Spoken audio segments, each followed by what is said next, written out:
Welcome to CareSmarts 360 on Air, Home Care Podcast. I'm Dennis Gill, Senior Sales Consultant at CareSmarts. Today, I'm very excited to welcome Micheal to this show. Micheal is a passionate and a visionary leader with over 10 years of experience in international relations, diplomacy, and home health. As the CEO of Acti-Kare and the principal owner of Tribute Productions, Micheal leverages his impressive skills and expertise to create innovative solutions, strategies that address global challenges and opportunities. So, Micheal has a strong track record of leading and collaborating with diverse teams, partners, and stakeholders to deliver impactful results. His mission is to empower and inspire others to make a positive difference in the world. So I'm really looking forward to diving into Micheal's work, his unique perspective, and the insights he can share with us today. So, Micheal, welcome to the show. Hi, well, thank you, Dennis. Thank you for having me. No, we're really glad you took out the time for this podcast.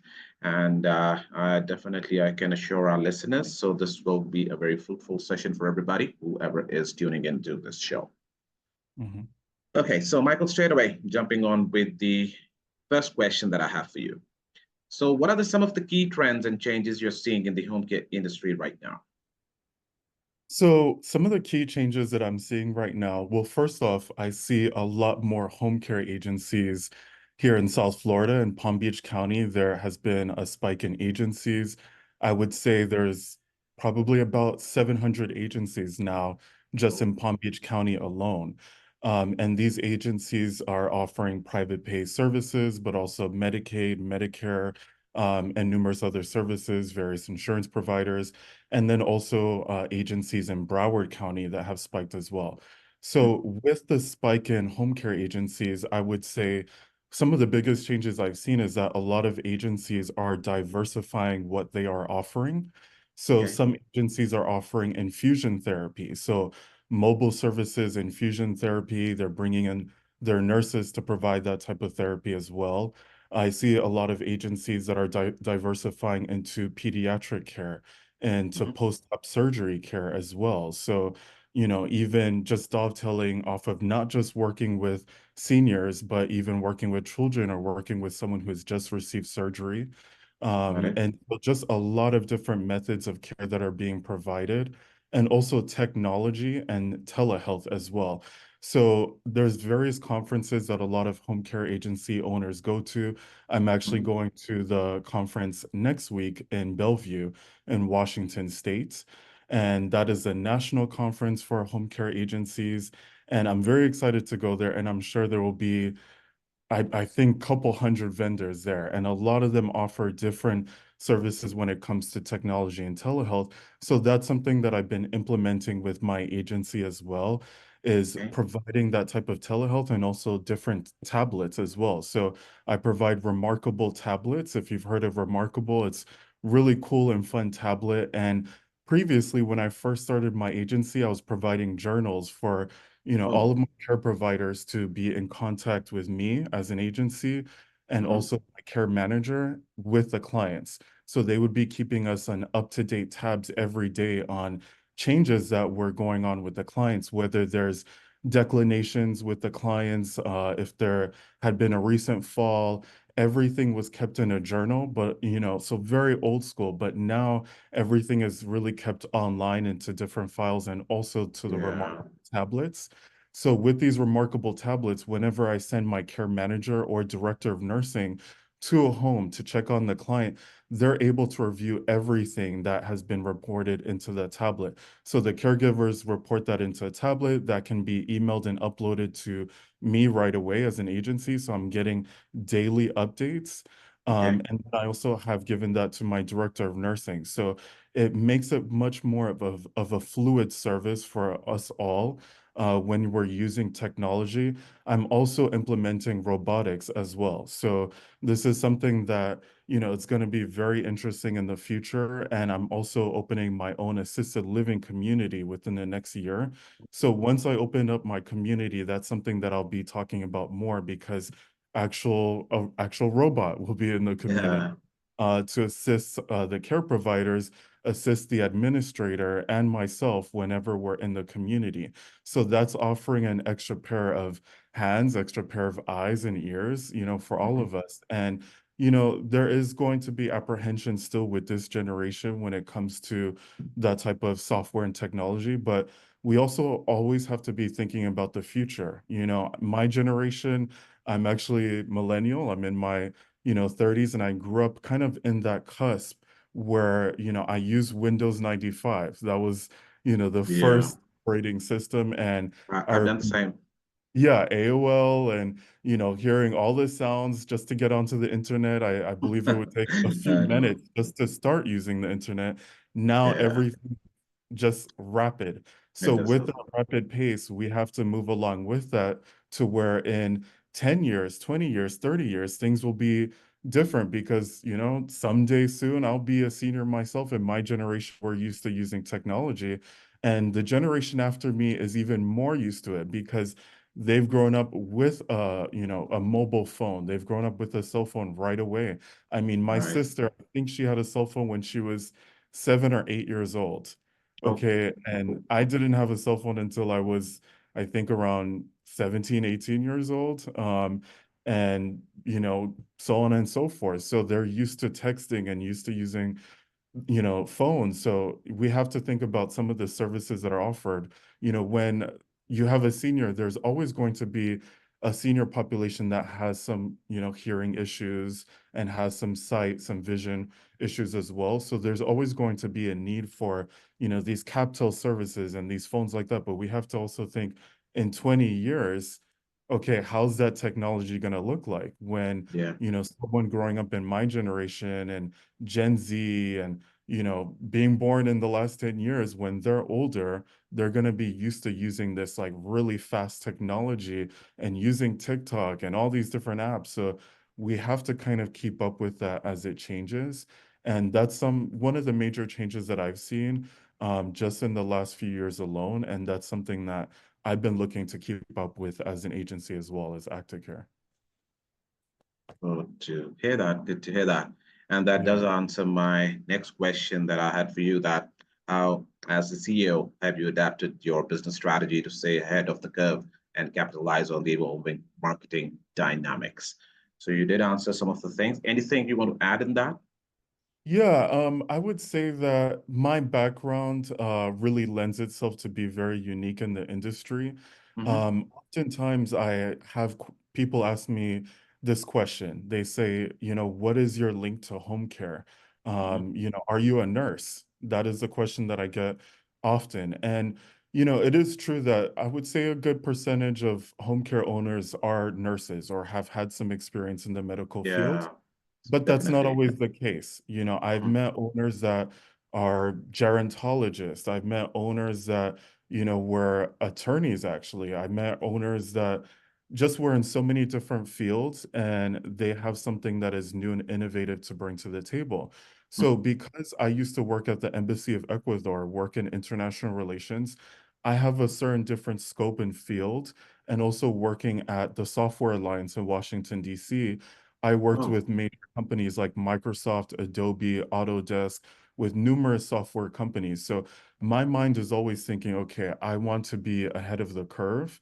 And I yeah. also, was in the entertainment industry a bit as well before I moved to Washington, D.C. So, a couple shows like Burn Notice and, some commercials here and there, some modeling, acting, really cool and fun things like that, working alongside entertainers. So once I was ready to develop my business, I said, you know what? What are my interests that I can bring to the table to make my agency different and stand out? And I think that that's always the key thing is differentiation. So that's Hmm. when I started my company, Tribute Productions. So Okay. Tribute Productions, it's my entertainment production company.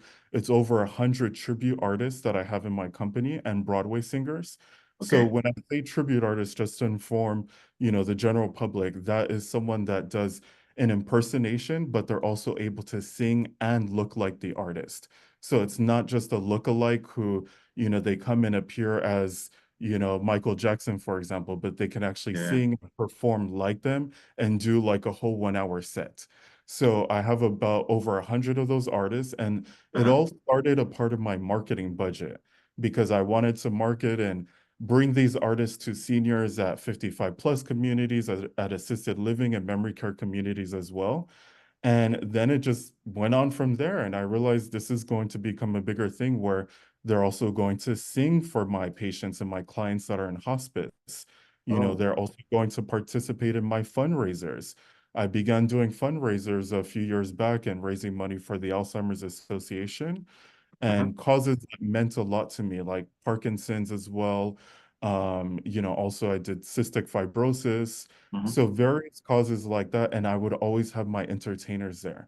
So it was a way to introduce my company, but also have some big name entertainers perform at these events.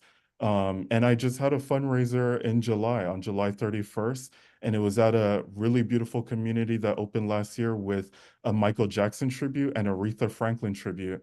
And, Yeah. we brought in almost $10,000 for the Alzheimer's Association. Oh, And great, great. had, yeah, just an amazing turnout, food and drinks. I had my Michael Jackson impersonator sell one of his Thriller jackets to one of the residents. So, Okay. it's a really fun experience in it. And that's something that I have personally done to differentiate myself, is to make music a big part of what I do. So, even when I brought them to memory care communities as well, it's the Uh-huh. most beautiful thing to see 30, 40, 50 residents who all have, dementia, Alzheimer's, vascular dementia, all singing along in unison. Yeah. That's something that I see in memory care more than in assisted or in 55 plus communities. Is they're not overthinking, how do I look or how do I sound? They all just start singing in unison, and it's the most beautiful thing. And I really do think that music can also just add better health and mental health and years to a lot of my clients and a lot of residents that have dementia, and just in general. So I think that that is one thing that I have done with my agency to differentiate, is just to bring the musical aspect of it and to really think, okay, why did I get into this? I got into this because my grandmother had dementia, and Okay. she had 2 strokes and she got dementia. And then unfortunately, my mom, who had kidney failure, she passed away before the age of 60, and I had to be her caregiver as well. So, Uh-huh. and she was a nurse for over 30 years. So my family Okay. was a big inspiration for me. And so that's why I was like, I'm going to put in as much as I can possible to my agency to make it stand out, between the music and also currently writing my own book on the story of my grandmother and I. Okay. I really found a way to differentiate and put an input into the industry. So, yeah, to make a long story short, I think that that's one of the biggest things, is making sure the company, you differentiate and go along with the times as well. Well, that's definitely a very unique and a great initiative. I've heard it for the first time. Music involved with this. Yeah, Yeah. it is a very unique thing. And as you were speaking about the Home Care Association of America that you're going on, our team is also there. If you do get time, please do Mhm. visit our booth 215. Our co-founder would be there, Mr. Manjeet Dhariwal. So if you get time, please do visit at booth 215. He would be there. Yeah, definitely I will. Yeah. So next thing, Michael, what are some of the biggest challenges home care providers are facing when it comes to driving growth and expansion in today's market? What are your views on that? So I would say there's quite a few challenges. I'm sure as you've spoken to some of the owners, in this podcast, they will tell you that you have to put on a lot of hats, right? Mhm. And one of the things that they probably will tell you too is that, you want to work in the business a bit as well, and know how it is to provide care, but you mostly want to be working on the business so that, you're growing it as well. But I will say that I always see some common challenges. One challenge that I have seen, is often a client or potential client will attempt to find a caregiver on their own, Mhm. or they will actually attempt to use the caregiver that you provided and Yeah. utilize them privately. And I don't think that this is something that any agency will say that there's never been a problem. Maybe it's something that they've had less issues with once they've, figured out how to navigate that. But I think that every company has had this issue at least one time. Mhm. And what I do is when I have the assessments or meet the client first time, especially with my director of nursing, I go over with them what services we provide and why it's vital to have an agency, why it's better to have an agency than to just seek a caregiver privately. And some of the things that I go over with them is all the care management we provide. So, for example, we will be having a nurse come to the house to reassess every month. That is Okay. no extra cost to the client, no cost whatsoever to have a nurse, checking in their vital signs every month. The technology and software that we're providing, for example, the tablets that I mentioned, Yeah. professional liability insurance. Oftentimes, a caregiver that is working privately, they're not going to keep up with professional liability insurance, workers' compensation. And that's something that I mentioned to the clients. A private aid may not be doing their due diligence, whereas a company is going to make sure that they do that, as well as background checks, like a level 2 background checks, and spending a lot of time in getting to know these caregivers and making sure they are the most ideal caregiver for your mother, father, for your grandparents. The ongoing care management that we're providing, working closely with hospice. I mean, essentially, I can go on and on about all the services that an agency does, and there's a reason why we provide value in the market. There's a reason why some of my caregivers are often complimented by the communities that I work with because we're working hand in hand with them to make sure that they are the most quality caregivers in the industry. So I would say that's one of the biggest things. Another thing I would say also is the cost of care. Okay. The cost of care went up a lot during COVID.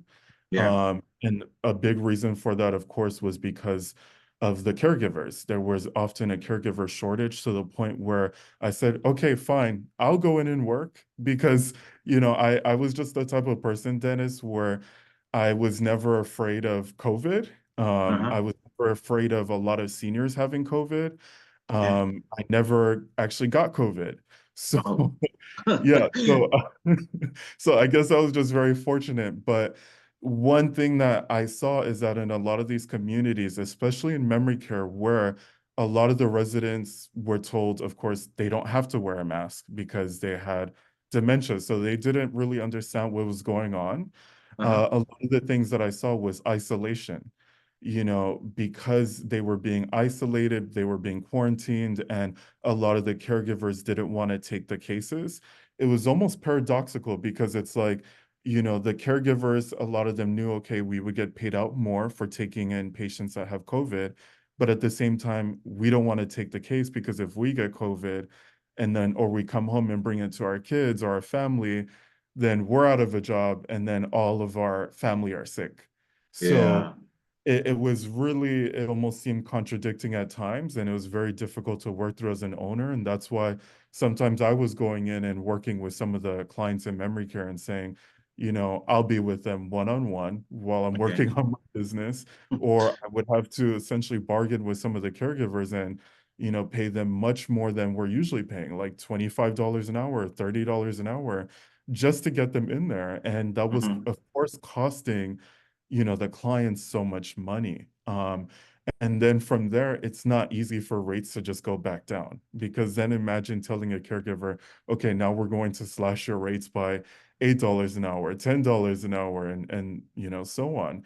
So, and some of the best caregivers, you want to pay them well because you know that they're going to go above and beyond for, the actual client. So I would say that that's been one of the biggest things. I had a client recently that's a 24/7 client. Okay. They lived in a memory care community. If you know Uh-huh. how much memory care communities cost, it's more expensive than being an Yeah, I've assisted. heard it's yeah, I've heard it's more expensive. Yeah. Yeah. So, and then when you look at this community, which was a new community that just opened maybe a year and a half ago with an amazing sensory room, more technology, beautiful interiors, Mhm. they're paying about $9,000 a month. Oh, Okay. Then they're receiving 24/7 care from my agency. uh-huh. I brought my handy calculator out and I was like, how Mhm. much are they paying, including with the community? It was nearly $300,000 a year. Oh, gosh. Now, I'm sure that's not all of their expenses. So Yeah. when you take into account all of that, I'm then now having a financial conversation, which I don't stray away from. I end up having a financial conversation with the family and asking them about their budget. How do the next 6 months look? How does the next 12 months look? Because even though he had Lewy body dementia, with my excellent caregivers, with hospice, you still really never know how long someone's going to live. We can Yeah. bring out different data and statistics, but people are still living longer nowadays. So what if he's now living, another 3 years, let's say? He's Hmm. now surpassed over $1 million in spending just on a studio Hmm. and 24/7 care. That's too So much. when That's too you much. Yeah. yeah, when you really add that up, it's just kind of like, okay, wow, how do you break it down to the family that he needs care, then work with the community, and how long do they have for care? I mean, the families have literally told me this is not going to be affordable for us in the long run. Some of them told me maybe 2 or 3 years, but not 5. So what happens when they live to 5 years? So these are all, I would say, challenges that agencies have. And these are challenges that I think can grow in the long run because even with private pay, like half of our clients are long-term care insurance, right? Another Yeah. half is private pay. Well, at least for my Yeah. agent, right? Uh, Something that's been said often is that long-term care insurance policies are not as good as they used to. So Hmm. what happens in 10 or 20 years when the policies aren't as good as the clients I'm receiving now? So Yeah. a lot of things feel like it's being stretched out, and that's why as agency owners we have the fun task of Yeah. providing the best care while being innovative while also trying to be affordable, and or at least affordable for clients that maybe are not the highest end earners, because you Yeah. have upper middle class earners that can afford this care, Hmm. but again, can they afford to pay over $1 million in 2.5 years? Yeah. So That's a big amount. Yeah. That's obviously a yeah, big so amount. there's definitely things that I've done to try to see how can I also still be affordable while providing the best quality care and technology as well. Great, great, great. That would be really beneficial for all the listeners and the challenges that are there. And what Michael is telling you guys, you can always take a note of that. Right. So, moving further, Michael, what strategies have you found most effective for building and maintaining a high quality caregiving team? So the strategies that I would say has been the most effective is that with my caregiving team, I would just say the number one is just appreciation, really Mm, caring about your care staff. From the very beginning, I mean, I always knew, okay, I'm a people person, right? I care about people and that's at the foundation of what I do. But people want to feel valued. They want to feel important. Even a thank you can go a long way. The amount of caregivers that I've had that are part of my team that have given me referrals of other amazing caregivers, of nurses, of clients even. And just right away, I of course, aside from giving them referral fees and rewarding them that way, even just giving them a thank you and telling them how much I appreciate them and sitting down for a cup of coffee with them has surprised them. They have told yeah. me other agencies didn't even do that. They didn't even call them and say thank you. They just took the referral and went with it. Mm, And that really shocked me. And that made me realize from the very beginning, I can have a really amazing referral base just based upon the way that I nurture and treat my caregivers. So I will tell you honestly, I mean, of course, I have posted on job boards.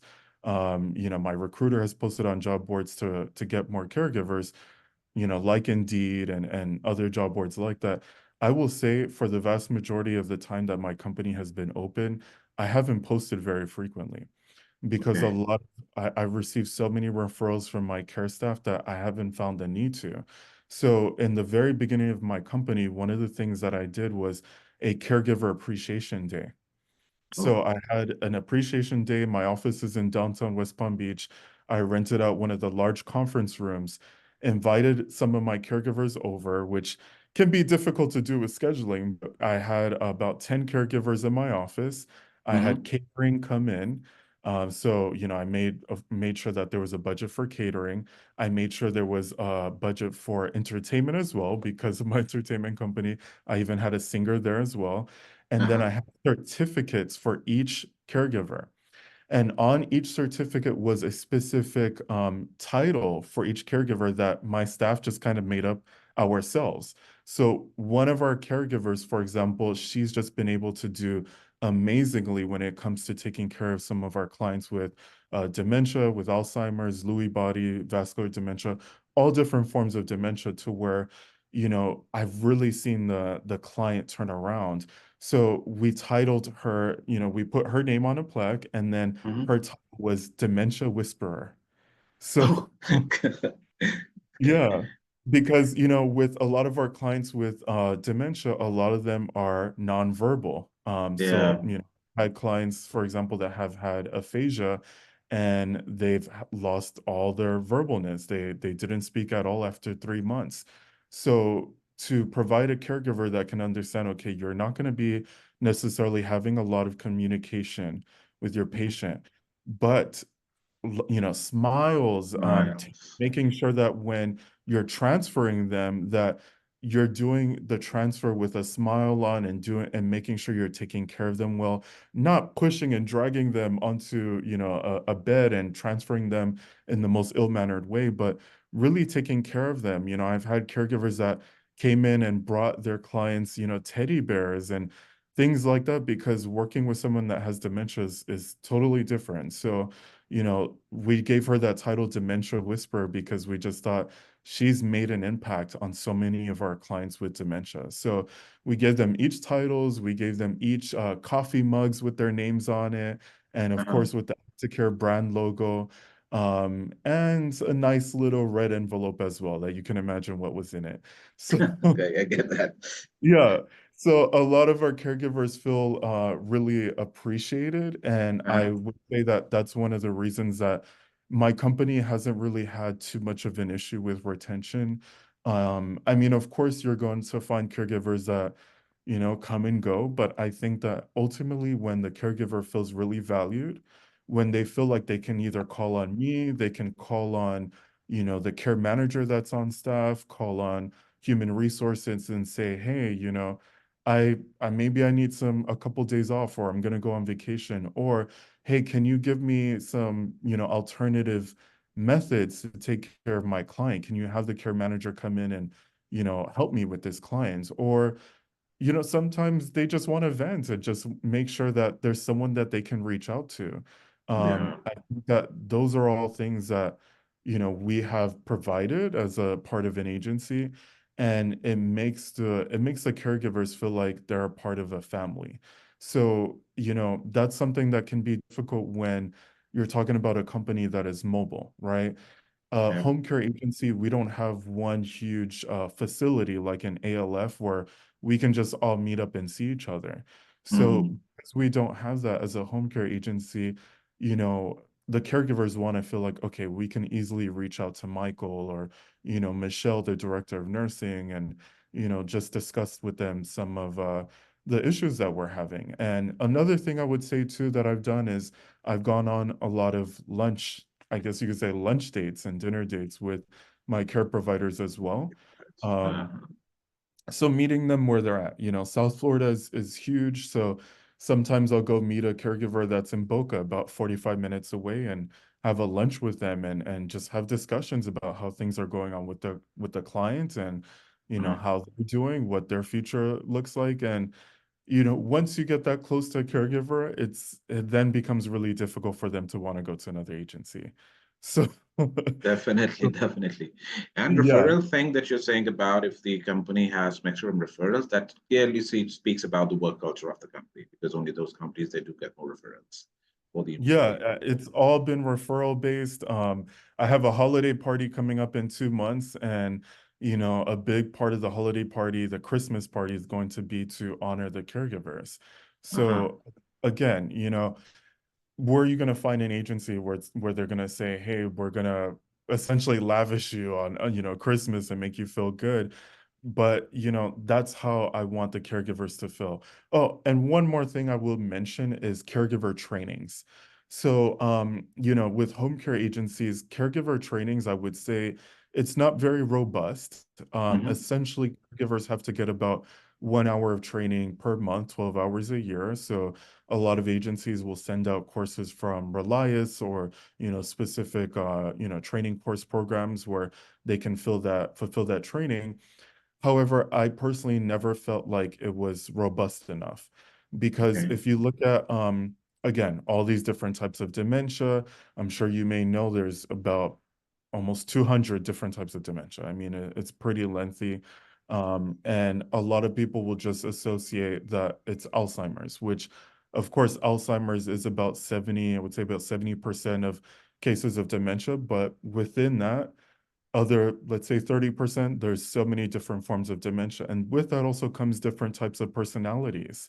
Uh-huh. So, let's say, for example, we have a client that was a veteran.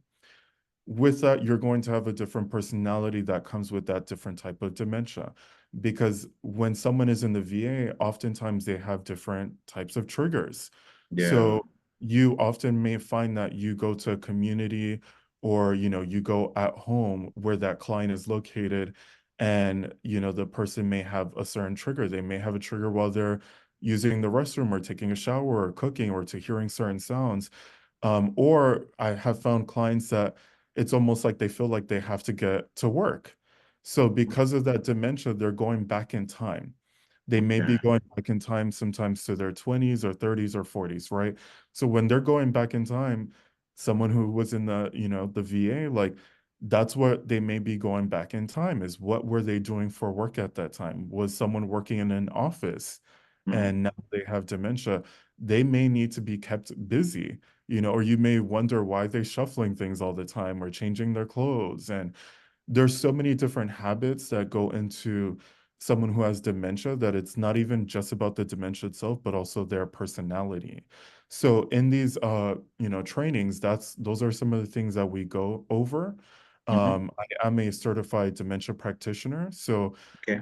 what I do is I have other certified dementia practitioners who will teach, I'll have my caregivers come for about a 2 hour seminar every month, and they will learn about these different types of foundations and also go above and beyond. And they can ask questions. And I'm usually at these trainings as well. So if you've heard of like the nationally or maybe world-renowned certified dementia practitioner, Teepa Snow, a lot of people follow her as well. So, Okay. it's some of those types of software and really guiding them to some of the best practitioners in the field is something that I've looked to do and also continue to grow within my company so that, these caregivers, my care partners feel like, okay, we're learning and growing, not just based upon experience, but actual knowledge. What is our Actual key? knowledge. Yeah. You know, That definitely does help because they're also evolving in the market. Completely get that. And finally, Michael, looking ahead, where do you see the greatest opportunities for home care providers to drive sustainable business growth? Your views on that? So I would say, and I kind of touched up on this in the beginning as well, Yeah, I you would say did. Yeah. technology is of course going to be a big one and telehealth as well. Because we just can't be everywhere. And as Uh, a lot of the client base grows for a lot of the companies, when you have over 100 clients, even when you have over 1,000 clients and big caregiver support staff, I mean, when it comes to my caregivers, my clients, even my entertainers, and then all the people that I liaise with. So because I also put on fundraisers, I'm constantly liaising with, various nonprofits, associations, people that work with these companies, and also my referral partners as well. So if we just tabulate that, I'm just talking about thousands of people at this point, right? How yeah. can I possibly be there for everybody? I'm just one person, Yeah. That's right. That's Um, right. and then there's also my mental health as well. So in order to run this company properly, and as I said in the beginning, work on the company, not just work in it at all times, I have Mhm. to take care of my own mental health. So because of that, you know, um, you know, as an owner of this company, and I would say numerous companies, part of the way that we get referral partners is because people love what we do and believe in our mission. So I often will tell people about my mom, as I mentioned earlier, my Yeah. grandmother, and I have as I mentioned earlier, book that's coming out soon. Mhm. In about 2 months, I'm releasing my book, and it's a children's book, and it's a story of my grandmother and I, and growing up with her, and about, I believe it was in the year 2010, is when she had her first stroke, and then Okay. afterwards, when she got a second stroke, that's when she developed vascular dementia.